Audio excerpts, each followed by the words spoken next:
We're here on the grade, and we are just to the east of the Gunflint Narrows. So we're standing on the grade looking to the west, and the grade continues back to the east here. You can see there's a lot of deadfall on the grade. And we're in a location, you can see there's what appears to be a little bit of an open area here, what might have been the station at Gunflint. Now you can see here that there are bits of metal and cans and the remains of bottles. This looks like a tank of some kind. More cans, more metal.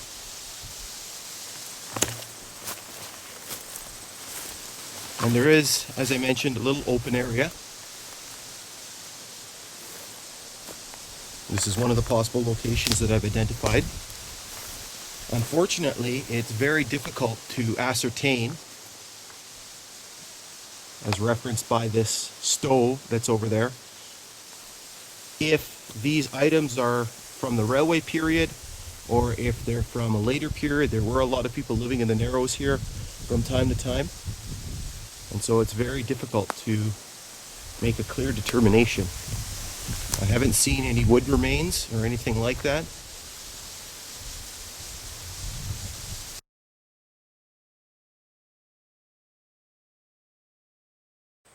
So we're standing here on the grade just east of the Gunflint Narrows. You can see the grade stretching back to the east behind me, and the grade continues to the west and enters this very small little rock cut as it works its way over to the Narrows.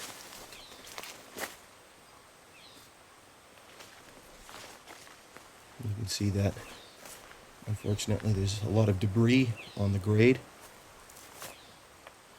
The grade continues just a short distance over there to the eastern abutment.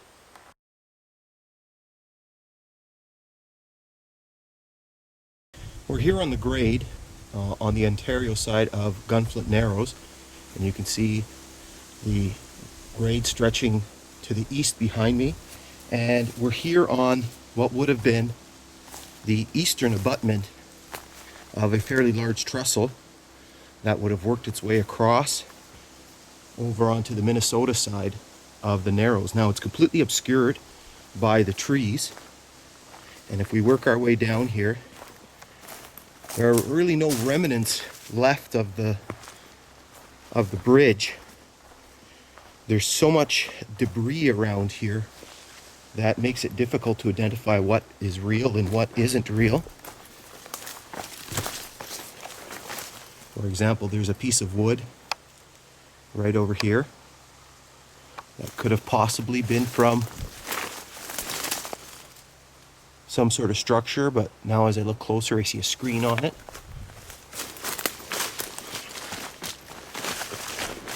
Unfortunately, this area has been turned into a bit of a refuse pile for many years. You can see cans and a wash tub. They look like parts of a battery, cans, bottles, bits of metal, containers. This looks like a piece of a refrigerator maybe, paint cans,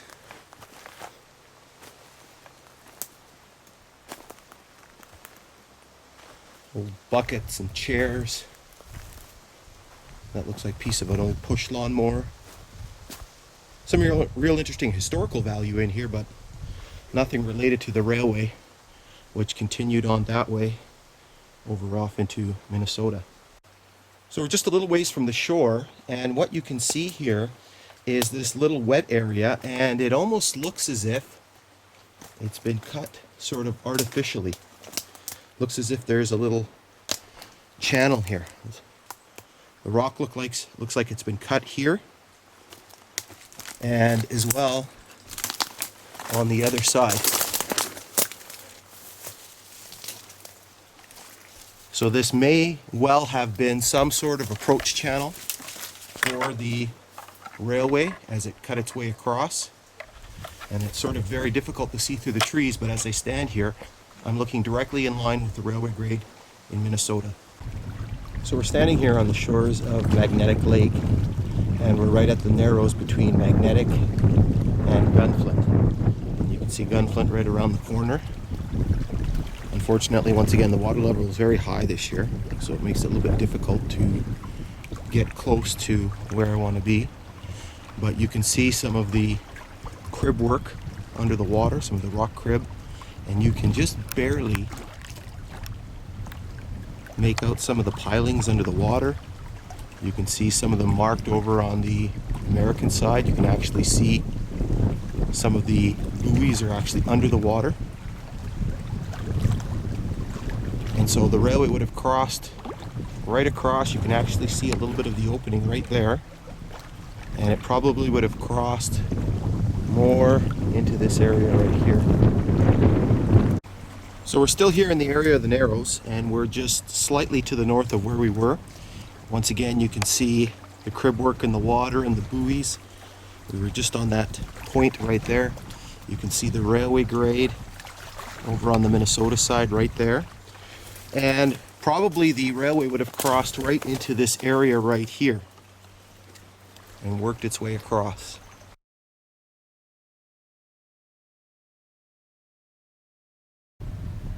So we're here drifting on Gunflint Lake, and we're right at the Narrows between Gunflint and Magnetic Lake. And so this is where the railway would have crossed from Ontario over on this side. It would have crossed the international boundary across this little channel of water into Minnesota. So you can see that it's not a particularly wide opening, and you can also make out the buoys in the water as the rock cribs and the pilings present a bit of a navigational challenge.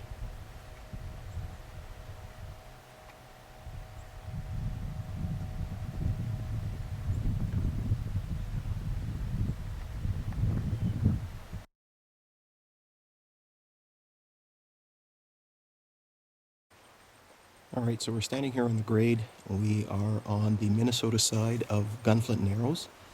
And so you can see the waterway down here. You can see the Ontario side over there.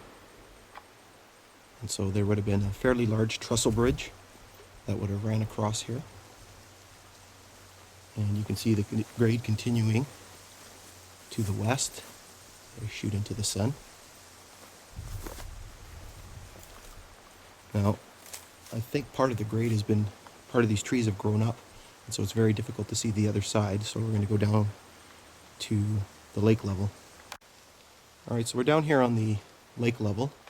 You can see almost a set of stairs being put in to get down here. You can see the sheer size of the cliff. And as we make our way out here, we can see the crossing point itself. And you can sort of make out some of the rock fill that was put in the water. You can also see a number of buoys that are marking the location of some of the pilings. The water level is very high, so you can't see them. Over there on the Ontario side, you can see one of the boundary markers. You can see the rest of the lake. And so the bridge would have crossed across somewhere in this area over here.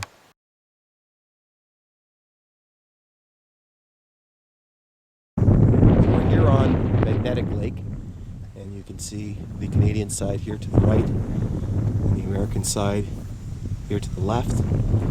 As I turn back this way, you can see Gunflint Narrows over there. Now, the particular interest in this spot is this large rocky area over here. And from speaking with a few of the locals, they believe that a lot of the rock that was mined to make the crib work across the Narrows was taken from this location. It's probably impossible to 100% verify, but it looks like there has been some sort of rock work that's been done here and it may have well been taken to be used in the Narrows.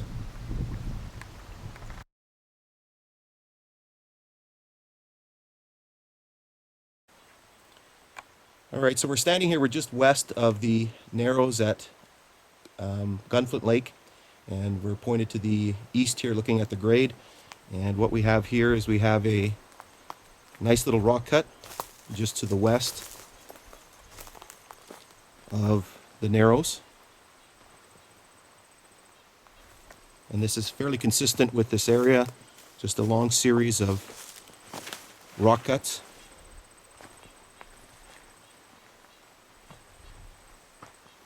And a lot of the rock fill was used to create embankments on the south side of the grade. You can see some of that evidence over here.